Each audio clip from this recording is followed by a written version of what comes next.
Hello, welcome back to the channel. Today we are going to dive into how to use UPBASE for retail store management.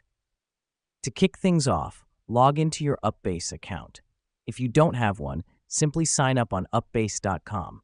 This is the first step to harness the power of this platform, as it operates in a secure, cloud-based environment. Once logged in, you'll notice a dashboard. This is where the magic happens. Navigate to the Inventory Management section. Here you can add, edit, or delete products. Now that we've done that, let me explain why this is important.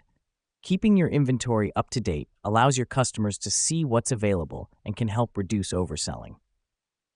Next up is the sales tracking feature. This helps us because it aids in monitoring daily sales and profits.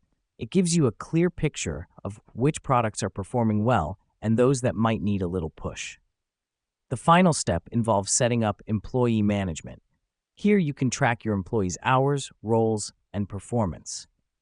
The reason we do this is to ensure your staff is performing optimally, which directly affects customer satisfaction and sales. To wrap it up, UPBASE offers a comprehensive solution for retail store management, simplifying tasks like inventory management, sales tracking, and employee management. And that's all for today, folks. Remember, mastering UPBASE will help you streamline your retail operations, saving you time and resources. Until next time.